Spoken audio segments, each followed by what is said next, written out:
जो वायदा भाजपा ने किया आज तक कभी पूरा नहीं किया। चाहे वो वादा चुनाव में किया गया हो, गारंटियाँ घोषणा पत्र के जरिए, या लाल किले से किया गया हो, उस वादे का कोई महत्व नहीं है।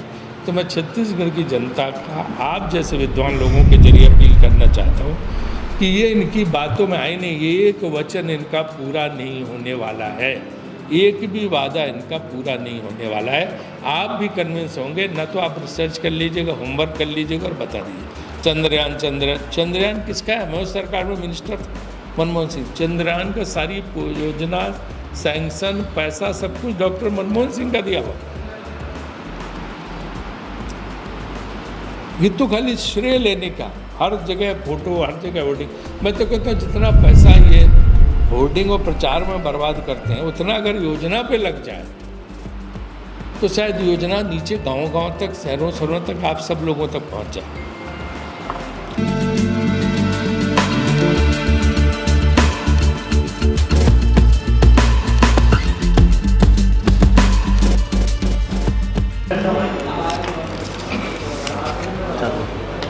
नमस्कार साथियों, आप सभी का इस पत्रकार वार्ता में हार्दिक अभिनंदन, स्वागत।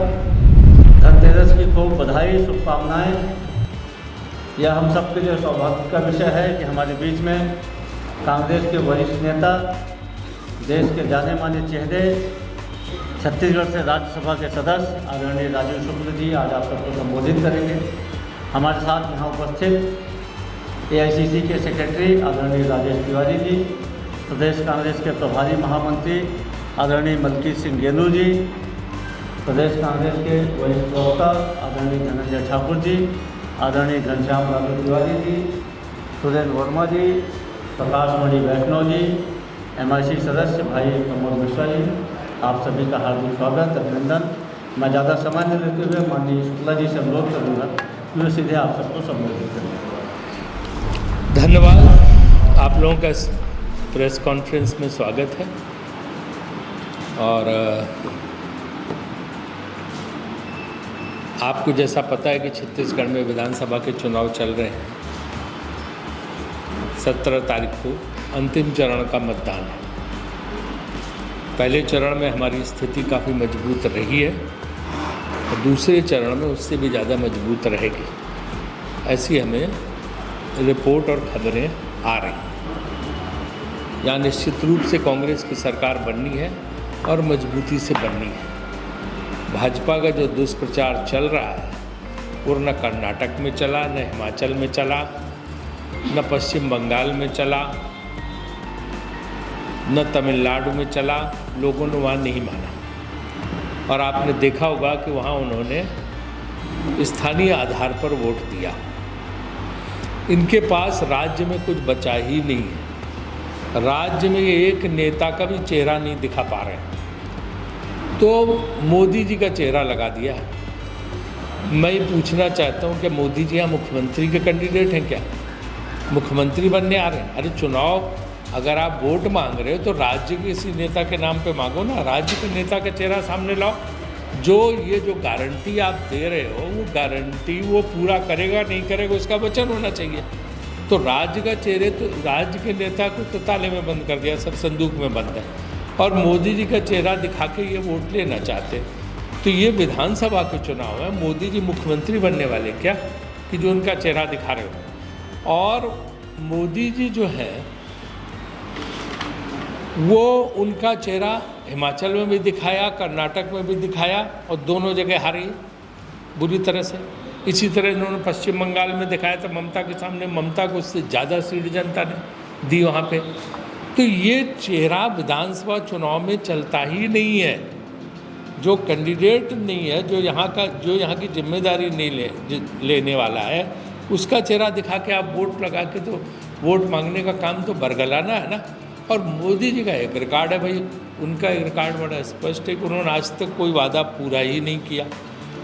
चुनाव के वक्त वादे धुआंधार और बाद में जो है पूरा कभी तक नहीं किया। तो मैं पत्रकारों से उल्टे आज प्रेस कॉन्फ्रेंस करता हूँ सवाल का, आप बताइए कौन सा वादा पूरा किया? आपकी अगर जो ध्यान में मैं लाना चाहूँगा कि 2014 के जो प्रमुख वादे थे, क्योंकि चुनाव में मैं भी सक्रिय था, मैं मिनिस्टर था, सब जगह जाता था भारत सरकार में। पहला वादा कि हम 2 करोड़ नौकरी हर साल देंगे, तो 9.5 साल में 19 करोड़ नौकरी हो जानी चाहिए थी। 19 लाख नौकरी भी नहीं मिली। पहला वादा पूरी तरह से गलत निकला। दूसरा वादा कि हम 30 रुपये में डीजल और 40 रुपये में पेट्रोल बेचेंगे जब मेरी सरकार आएगी। विश्व बाजार में कीमतें आधी से भी नीचे गिर गईं। भारत को सस्ता तेल मिला सब जगह से, पूरे विश्व से, और बाद में इसके बाद रूस से भी सस्ता तेल मिला बहुत। इसके बावजूद भी 100 के पार चला गया पेट्रोल डीजल। वो वादा भी इन्होंने पूरा नहीं किया। लाल किले से इन्होंने वादा किया कि 2022 तक एक भी व्यक्ति ऐसा नहीं होगा जिसका घर पक्का नहीं होगा, छत उसकी सीमेंट की नहीं होगी। आपको मैं पूरे देश में करोड़ों घर दिखा सकता हूँ जो झुग्गी झोपड़ियों में है। वो वादा भी पूरा नहीं हुआ। वहाँ पे एक सर के बदले में 10 सर लाएंगे, वो वादा भी कोई नहीं पूरा किया कहीं भी। और एक फहरिस्त है पूरी वादों की जो मैं आपके सामने रख सकता हूँ, जिसमें उन्होंने कहा, एक तो सबसे ज़्यादा जो आप सब लोगों को पता है, पिछले 9 साल से हम लोग बोल रहे हैं कि 15 लाख रुपए हर एक के खाते में आएंगे। वो तो एक बिल्कुल मजाक बन गया। खुद ही बाद में उन्होंने कह दिया कि वो तो चुनावी जुमला था, चुनाव में बोला ही जाता, झूठ इसलिए बोल दिया था। ये बाद में बयान उनका आ गया, उनकी हाईकमान का। तो वो तो उनको पूरा करने नहीं था 15 लाख किसी खाते में, जो सबसे बड़ा वादा था वो भी उन्होंने पूरा नहीं किया। और 100 दिन में महंगाई कम होगी। महंगाई आज 75 साल के इतिहास में सबसे ज़्यादा है। इतनी महंगाई किसी सरकार में नहीं जो महंगाई इस सरकार में है। और कह रहे हैं कि 5 ट्रिलियन की इकॉनमी बनेगी, अर्थव्यवस्था बनेगी। जो यहाँ की जनता को कुछ नहीं मिल रहा कि अखबार सिर्फ बोलने से और विज्ञापन देने से थोड़ा ट्रिलियन की इकॉनमी बन जाती है। हवाई चप्पल वाले हवाई यात्रा करेंगे। अभी दिल्ली का टिकट ले लो, कोई टिकट 10,000 से नहीं, 15,000, 20,000, 30,000, कहाँ बेचारे हवाई चप्पल वाले हवाई यात्रा करेंगे। वो वादा भी इनका झूठा निकला। 2022 में किसानों को आयु दुगनी हो जाएगी।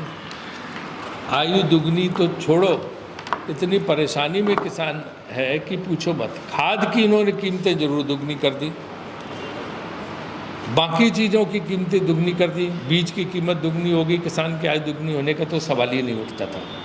और इन्होंने 2013 में वादा किया था कि 21 रुपये में धान हम खरीद करेंगे, हाँ, और 300 बोनस देंगे। वो 21 रुपये का धान तो खरीदना छोड़ दो, भूल गए, उसका कोई मतलब ही नहीं रहा। वो तो बघेल सरकार ने आके जो है उसका 2600 रुपये में धान खरीदा। केंद्र सरकार से किसी किस्म की कोई मदद नहीं मिलती। बिल्कुल मैं स्पष्ट कर देना चाहता हूँ, मैं देश का योजना मंत्री रहा हूँ। कहीं ये मदद नहीं देते। जहाँ विपक्ष की सरकारें हैं कोई मदद नहीं करते, एकदम सौतेला व्यवहार करते हैं वहाँ पे। आज हमने घोषणा की हम 3200 रुपये देंगे। 32 रुपये ये और कौन सी सहायता मिला के हम 3900 रुपये के करीब हर आदमी को मिलेगा, परिवार को। अगर केंद्र जो मोदी की गारंटी है, अगर 3100 रुपये में वो धान का समर्थन मूल्य अगर तय कर देंगे पूरे देश में, तो जो राजीव गांधी किसान न्याय योजना की जो राशि छत्तीसगढ़ सरकार दे रही है, तो वो 9,000 सालाना मिलेगा। तो वो 3800 रुपये के लगभग जो है धान का समर्थन मूल्य हो जाएगा। 500 रुपये में गैस सिलेंडर देने की बात कर रहे हैं। अगर गैस सिलेंडर 500 रुपये में पूरे देश में अगर वो लागू कर देते हैं, तो 500 की जो सब्सिडी देने की बात छत्तीसगढ़ कांग्रेस पार्टी ने जो कही है, तो हमारी सरकार 500 रुपये महिलाओं के खाते में डालेगी, तो निःशुल्क जो है वो गैस का सिलेंडर हो जाएगा। तो ये सिर्फ प्रदेश के लिए क्यों, पूरे देश में लागू करें। तो ये इन्होंने वादा किया, अभी क्यों नहीं पूरा होने वाला है, मैंने जानबूझ के सुना है। क्योंकि अगर आपकी नीयत है कि छत्तीसगढ़ में आप 3100 रुपये के धान खरीदी करेंगे, तो आपने अभी तक जब आपकी 15 साल सरकार थी रमन सिंह जी की, तो क्यों नहीं की। एक नंबर 2, बगल में मध्य प्रदेश है, वहाँ करवा लो, आपकी सरकार है। बगल में यूपी उत्तर प्रदेश सटा हुआ, वहाँ करा लो, आपकी सरकार है। यूपी और मध्य प्रदेश में करके दिखाओ, तब तो मैं मानूंगा। कल ही घोषणा करो यूपी उत्तर प्रदेश में। ये सिर्फ चुनावी जुमला है, चुनावी झूठ है, इसको ये पूरा करने ही वाले नहीं। मेरा ही गारंटी मैंने इसलिए पढ़ी कि जो भी गारंटी भाजपा करती है या मोदी जी के नाम पे की जाती वो पूरी नहीं होने वाली। वो कहेंगे हम तो प्रधानमंत्री हुए, तो छत्तीसगढ़ के नेता जाने, हमसे क्या मतलब है। बाद में वो कह के अपना निकल जाएंगे, यहाँ झांकने भी नहीं आएंगे उसके बाद। तो इसलिए जो है इनकी कोई गारंटी, भाजपा का इतिहास है कि इनकी कोई गारंटी जो है पूरी नहीं होती है। स्वामीनाथन कमेटी की रिपोर्ट उन्होंने लागू करने की बात की थी। स्वामीनाथन कमेटी की रिपोर्ट जो है उपज पे 1.5 गुना 2 गुना ज़्यादा देने की आज तक लागू नहीं। और आप लोगों ने भी सुना होगा, आप लोग पत्रकारों की याददाश्त तो बहुत तेज़ होती है, कि बुलेट ट्रेन चल रही थी 2014 में, बुलेट ट्रेन की घोषणा हुई थी। मामला यहाँ का नहीं है। किसी ने बुलेट ट्रेन देखी? कहाँ गई बुलेट ट्रेन? बनारस को हम क्या बनाएंगे? क्योटो। आज तक क्योटो बना? एक घोषणा बता दो जो मोदी जी ने आज तक पूरी की हो या भाजपा ने पूरी की हो। अगर पूरी की होगी तो हम प्रेस कॉन्फ्रेंस उठ के चले जाए। तो जब कोई घोषणा उनका इतिहास रहा आज तक पूरी नहीं की, तो छत्तीसगढ़ में जो गारंटी बता रहे हैं ये कैसे पूरी करेंगे? ये सिर्फ छत्तीसगढ़ की जनता को गुमराह करने का काम है, सिर्फ उनके वोट लेके बाद में कन्नी काट जाने का काम है, कुछ होना जाना नहीं। इसलिए इनकी गारंटी एक झूठ का पुलंदा है, जिससे मतदाता को, जैसे छत्तीसगढ़ की जनता को उठा के फेंक देना चाहिए। और दूसरी तरफ इतिहास क्या है? दूसरी तरफ इतिहास, जो वादा कांग्रेस कहती पूरा करती है। पिछली बार भी जब हमने सारी सरकार बनी थी, एक ही घोषणा की थी हमने कि शपथ लेने के बाद सीधे मुख्यमंत्री जाके किसानों का कर्ज माफ़ करेंगे। उन्होंने किया। हमने कहा कि हम ओल्ड पेंशन स्कीम लागू करेंगे अपने रिटायर सरकारी कर्मचारियों के लिए, लागू किया। ओपीएस राजस्थान में, छत्तीसगढ़ में, हिमाचल प्रदेश में सब जगह पे लागू है। कर्नाटक में जो है महिलाओं को हमने बात की 2000 रुपये देने का काम, उनकी किस्त रिलीज होनी शुरू हो गई। वहाँ पे जो वादा कांग्रेस करती उसका इतिहास है कि उसको पूरा करती है। हमने कहा था हम गांव की अर्थव्यवस्था संभालेंगे और जो लोग गांव में बेरोजगार उनको काम देंगे। मनरेगा हमारा शुरू किया हुआ कांग्रेस का तो कांग्रेस ने जो वादा किया पूरा किया। इनका रिकॉर्ड ही है जिसके लिए इन्हें पद्मश्री और पद्म भूषण देना चाहिए कि जो वादा भाजपा ने किया आज तक कभी पूरा नहीं किया। चाहे वो वादा चुनाव में किया गया हो, गारंटियाँ घोषणा पत्र के जरिए, या लाल किले से किया गया हो, उस वादे का कोई महत्व नहीं है। तो मैं छत्तीसगढ़ की जनता का आप जैसे विद्वान लोगों के जरिए अपील करना चाहता हूँ कि ये इनकी बातों में आए नहीं, ये एक वचन इनका पूरा नहीं होने वाला है, एक भी वादा इनका पूरा नहीं होने वाला है। आप भी कन्विंस होंगे, न तो आप रिसर्च कर लीजिएगा, होमवर्क कर लीजिएगा और बता दीजिए। चंद्रयान किसका है? मैं उस सरकार में मिनिस्टर था, मनमोहन सिंह। चंद्रयान का सारी योजना, सैंक्शन, पैसा सब कुछ डॉक्टर मनमोहन सिंह का दिया हुआ। ये तो खाली श्रेय लेने का, हर जगह फोटो, हर जगह होर्डिंग। मैं तो कहता हूँ जितना पैसा ये होर्डिंग और प्रचार में बर्बाद करते हैं, उतना अगर योजना पे लग जाए तो शायद योजना नीचे गांव-गांव तक, शहरों तक, आप सब लोगों तक पहुंच जाए। हजारों करोड़ सिर्फ जो है चेहरा दिखाने में जगह जगह लग जाता है। पेट्रोल पंप पे जाओ तो फोटो, कहीं भी जाओ तो फोटो, हर जगह फोटो लगी है। कि ये अगर सचमुच विकास में पैसा लग जाए, जो इतना ज़्यादा प्रचार पर लगाते, तो शायद ये इस देश की जो है अर्थव्यवस्था बहुत परिवर्तित हो जाए। मेरा ये मानना, हर जगह हर चीज़ का श्रेय लेना, हर चीज़ का उद्घाटन करना, हर चीज़ का पे प्रचार अपना कराना, सिर्फ इसमें पैसा भारत सरकार का और राज्यों का जाता है। हर जगह वही इनके भाजपा के मुख्यमंत्री वही करते हैं, वही ऊपर से होता है हर तरफ। तो ये जो है मेरा अपना मानना है कि ये लोगों को जो है एक भी वादा नहीं पूरा करने वाले, और इसलिए लोगों को उसमें नहीं पड़ना चाहिए, उनकी बातों में बिल्कुल नहीं आना चाहिए। अब रही बात कि हमारी गारंटियाँ क्या, उसके बारे में मेरे ख्याल से पहले सब लोगों ने बता दिया होगा कि हमने जो कहा है उसको हम पूरा करेंगे, जिसमें मुख्य रूप से जो है पहले की तरह इस बार भी किसानों का कर्ज माफ़ होगा, 20 क्विंटल प्रति एकड़ धान खरीदी होगी और वो भी हम 3200 रुपये में करेंगे। केजी से लेकर पीजी तक शिक्षा मुफ्त होगी, तेंदुपत्ता का प्रति बोरा 6,000 और 4,000 रुपये सालाना बोनस भी उस पे देंगे। भूमिहीन जिनके पास ज़मीनें नहीं हैं उनको 10,000 रुपये हर साल देंगे। 200 यूनिट बिजली फ्री मिलेगी। गैस सिलेंडर पर 500 रुपये मिलेगी सब्सिडी।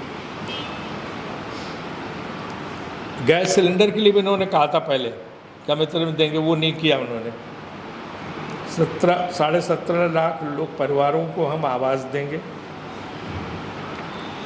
और सबसे अच्छी चीज़ जो मुझे लगी कि 10 लाख रुपए का तक का इलाज मुफ्त। आज जो सबसे ज़्यादा परेशानी में लोग हैं, सबसे ज़्यादा खर्चा होता है इलाज में, और आदमी निस्सहाय हो जाता, असहाय हो जाता, निरुपाय हो जाता है जब वो अस्पतालों में जाता है। तो 10 लाख रुपए तक का इलाज मुफ्त होगा। ये जो सबसे महत्वपूर्ण घोषणा है। लोगों को अगर वो बीमार हो जाते हैं तो 10 लाख तक का उनको इलाज मुफ्त होगा। दुर्घटनाओं का इलाज, अगर कोई दुर्घटना हो जाती है तो इलाज मुफ्त। तिवरा भी समर्थन मूल्य पर खरीदा जाएगा। परिवहन व्यवसायियों को होंगे कर व कर्ज माफ। 700 रुपये नए रीपा का होगा निर्माण। सारे सरकारी स्कूल स्वामी आत्मानंद स्कूल होंगे। कितनी अच्छी बात। मैं तो आत्मानंद स्कूलों से बहुत प्रभावित हूँ। मैंने अन्य राज्य सरकारों से भी कहा कि इस पद्धति पे ये जो छत्तीसगढ़ मॉडल है, भूपेश बघेल मॉडल, उस पर गाँव में ये अंग्रेजी के स्कूल खुलने चाहिए। अगर गाँव के लोगों को हमने पढ़ा दिया तो उनको कोई रोक नहीं सकता। वो पहुँच सकते हैं अमेरिका, इंग्लैंड, सब जगह तरक्की करके। तो उनको अगर हमने अंग्रेजी पढ़ाई तो इसे बहुत अच्छी चीज़ होगी। आवाज़ नहीं आ रही? जो ये है ना आत्मानंद स्कूल, इनसे मैं बहुत प्रभावित हूँ। और मैंने अन्य राज्यों में, हिमाचल वगैरह में भी कहा कि इनको लागू करना चाहिए इस स्कीम। गाँव में अगर हमने इंग्लिश पढ़ा दी गांव के बच्चों को, वही उनकी विचारों की कमी रह जाती, तो वो कहाँ पहुँच, कितनी तरक्की कर सकते हैं इसका अंदाज़ा आप लोगों को नहीं है। बहुत ऊपर तक वो लोग पहुँच सकते हैं क्योंकि बुद्धि उनकी उसी तरह होती है और बहुत समझदार होते हैं। स्व सहायता समूह का होगा भी कर्ज माफ। तो ये जो है, अब आप पूछेंगे कि 10 लाख रुपए आप कह रहे हो कि इलाज पर खर्च करोगे, तो कैसे करोगे? इसका कोई उदाहरण दो कि आपने किया। 25 लाख रुपए राजस्थान में कांग्रेस सरकार दे रही इलाज का। 25 लाख रुपए, जिसका लोग कहते हैं कि पूरे भारत में सबसे सराहनीय योजना जो है अशोक गहलोत सरकार की 25 लाख रुपए देते है ना। तो हम कांग्रेस जो वादा पूरा करते हैं, यहाँ कितना करना है? यहाँ भी 25 लाख। 25 लाख यहाँ भी मुख्यमंत्री विशेष सहायता में। यहाँ तो अब सबका 10 लाख कर दे रहे हैं, है ना। तो ये जो है हमने वहाँ पे सबके लिए राजस्थान में 25 लाख। तो मेरे आज के प्रेस कॉन्फ्रेंस का मतलब है कि हम जो कहते हैं सो करते हैं, और ये जो कहते हैं वो करते नहीं हैं। ये बात जनता को समझ लेनी चाहिए कि बाद में जो है पछताना न पड़े लोगों को। ये है। अब जो सवाल आप पूछना चाहते हो मुझे पूछो, और जो है मैं उसका आपको यथासंभव उत्तर दूंगा। आप लोग ज़्यादा विद्वान हो, मैं उतना नहीं हूँ। एक अभी आपने कहा कि भारतीय जनता पार्टी के पास मुख्यमंत्री का कोई चेहरा नहीं है। प्रधानमंत्री नरेंद्र मोदी के चेहरे पे बीजेपी यहाँ का चुनाव लड़ रही है, तो क्या आप ये कहना चाह रहे हैं कि उससे प्रधानमंत्री का चेहरा है? नहीं, मैं ये कहता हूँ कि जो यहाँ पे मुख्यमंत्री का कैंडिडेट ही नहीं है, उसके चेहरे पर वोट क्यों लोग देंगे? जो यहाँ का शासन चलाने आएगा ही नहीं, वो बाद में तो चले जाएंगे दिल्ली। फिर यहाँ किससे पूछने जाएंगे कि भैया कहाँ 3100 रुपये, भैया वो कहाँ है? चुनाव उसके चेहरे पर होना चाहिए, उसको सामने उन लोगों को लाना चाहिए जो यहाँ जिम्मेदार हो, जिससे जनता जाके पूछ सके रायपुर आके। वो किससे पूछेगी? इसलिए मैं कह रहा हूँ कांग्रेस ने भी अपने चेहरे का ऐलान नहीं किया, सामूहिक नेतृत्व। हमारे सब जगह होर्डिंग देख लो ना, कुछ कहने की जरूरत है क्या? थोड़ा बाहर निकलिए। 5 राज्यों की और बड़ी तस्वीर बघेल जी की लगी, और क्या चाहिए आपको? उनका तो कोई चेहरा दिखाई नहीं रही, पता ही नहीं कहाँ। डाक टिकट का लिए भी देखने के लिए जो होता है, वो डाक टिकट के बराबर भी नहीं कहीं दिख रहे हैं। और नवभारत तो कौन अखबार तो सब यहाँ के भास्कर नवभारत छापते थे, पेज 1 पे छापे।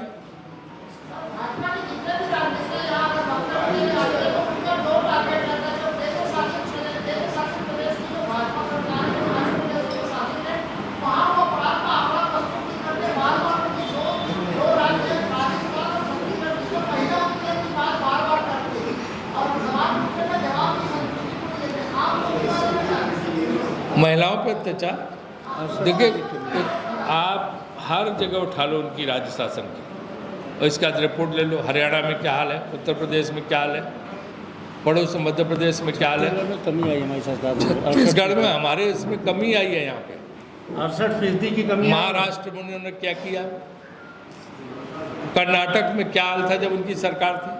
तो उनको दूसरे का खराब दिखता, अपना सब हरा हरा दिखता है। जी आखिरी सवाल अवधेश जी। हाँ, महादेव ऐप वाला जो मामला है ये जनता के बीच क्या इम्पैक्ट डालेगा? मैं तो कल मैं बता रहा हूँ, कल डालने वाला है क्या? दुर्ग भिलाई सब जगह तो वहाँ पत्रकारों ने एक सवाल भी नहीं पूछा इस पर, वहाँ पे इसका कोई असर ही नहीं, क्योंकि महादेव ऐप पे कार्रवाई बघेल सरकार ने शुरू की थी। भारत सरकार ने तो बैन ही नहीं किया, वो तो 28% GST वसूल रहे थे। और इस तरह की और ऐप है, उन सबको बैन करना चाहिए, उन पे भी GST वसूल रहे हैं, वो तो कमाई कर रहे हैं इनसे। महादेव ऐप का मामला ऐसा है कि उल्टे चोर कोतवाल को डांटे। जिस बघेल सरकार ने कार्रवाई की, जिस बघेल सरकार ने जो उनके खिलाफ केस बनाए, उन्हीं को ठहरा रहे, क्योंकि वो पावर मिले हुए ईडी को, तो किसी को भी, आपको भी नाम ले दे कल वो, तो आप भी, तो इसलिए वो तो एकदम टोटल झूठ फर्जीवाड़ा। एक चंपू बैठ के कुछ बोल दे, उसको बुला के कुछ, एक आदमी का बयान कोई ऐसे उठा लो, उसको रिकॉर्ड कर लो, कह दो ये गड़बड़ है, ये तो किसी खिलाफ भी यूज कर सकते हैं, वो तो इसमें कोई दमी नहीं, तो बेकार की चीज़। अवधेश विजय जी। महिलाएं पूछ रही हैं। सभी मुद्दे तो अभी जब है इस चुनाव में भाजपा कम्युनल कार्ड को बहुत बड़े हथियार के रूप में इस्तेमाल कर रही है, कैसे निपटेगी? देखिए, इससे आप लोग निपटेंगे, आप लोगों के जरिए निपटेंगे, जनता निपटेगी, क्योंकि इनके पास कोई नहीं। वही बात जी की एक ही पुड़िया है, जब ये चुनाव हारने लगते हैं तब वो कम्युनल सांप्रदायिकता, हिंदू मुस्लिम ईसाई, ये सब इन सब के ये झगड़ा कराने काम शुरू कर देते हैं। यहाँ तो बघेल सरकार ने, आप देखो, कौशल्या जी का मंदिर बनवाया, राम वनगमन पथ बन रहा है, 70-75 साल से कांग्रेस यहाँ पे है। कौन से सनातन धर्म को खतरा हुआ? कब हिंदू धर्म को खतरा? हमेशा जो है कांग्रेसी ज़्यादा पूजा पाठी होती है, ये तो सिर्फ वोट के लिए पूजा करते हैं, बाहर जिसको जिसको उस पर डालते हैं, ट्विटर पे और फेसबुक पे पूजा करके। कांग्रेसी थोड़ा पूजा करके ट्विटर पर डालता है, फेसबुक पर। ये पर्सनल श्रद्धा आपकी भगवान के प्रति या गॉड के प्रति या जिसके प्रति, ये तो प्रचार करते हैं। सिर्फ इनकी हर चीज़, सोते जागते उठते बैठते लेटते, vote vote vote vote vote कैसे आए, बस इसके लिए लगे रहते हैं। हाँ बहन जी, आप पूछिए। आपने आत्मानंद स्कूल से प्रभावित होने की बात की।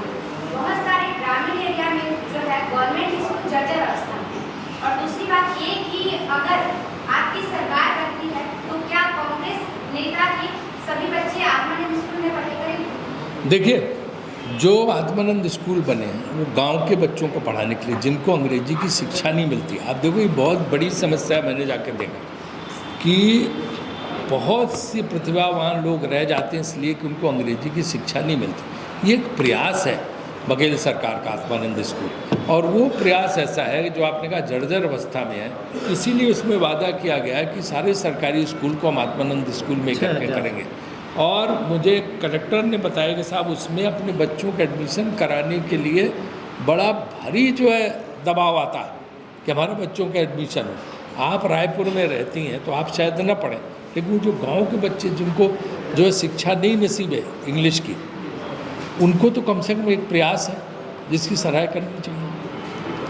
धन्यवाद, थैंक यू, आप सबका आभार।